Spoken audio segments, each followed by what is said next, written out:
برینها جوارا چی گوتو بو؟ گوتو باز جوارا بحثا جيش الشرقية بكم جوارا بحثا جيش الشرقية دكم اف چکدارین کو اف مالبات شهید کرنه برای ناوی و چی بو؟ ناوی جيش الشرقية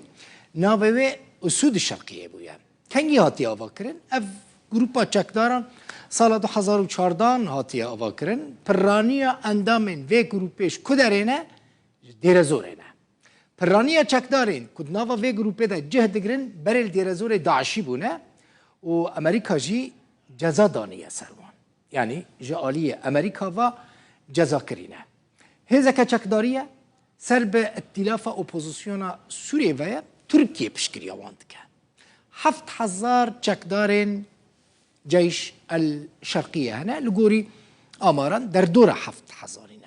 دناوا ارتشان اجتماعية سوريا ده جهد گره يعني يك جهاز سركة ين ارتشان اجتماعية سوريا ارتشان اجتماعية سوريا جي ارتشك اوبوزيسيونية ائتلاف پشتگیری ویدکه ترکیه پشتگیری ویدکه ارتشان اجتماعیه اپوزیسیون سوریه جی سال 2019 لباکوره کردستان لباجار روها هاته آوا کرن جه چند گروپ چکدار بیکته اف جيش الشرقية مثلا هنا كان جوارا بيجم چکدارن عبدالله زبيرن چکدارن لواء جعفرن چکدارن التيارن لواء احرار الميادين كتيبة سرايا الإسلام وقال لك جروبين دنيين تشكدار هنا دنافا جيش الشرقية ده جهد جرن فرماندار فيكيا فرماندار جيش الشرقية وينيوي ببينن رائد حسين حمادية حسين حمادي بري لجندوار حلب جالية شرواني ليا بجيبا هاتو بقرتن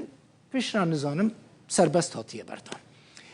جندريس حكم دكاف جروبو قال لك مالباتين كرد بالزوري كوتشبر كرنا چكدارين جيش الشرقية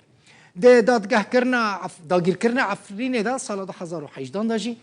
چكدارين جيش الشرقية باش دار بونه قال لك كرد لسر مرتزقين في جروبيجي هاتنا كشتن رفاندنو قرتن ابو من حرص كرهن بزانبن كي اف چار جامير شهيد کرنه کینه ین کو به کشتن و شهید کرنا وان رابونه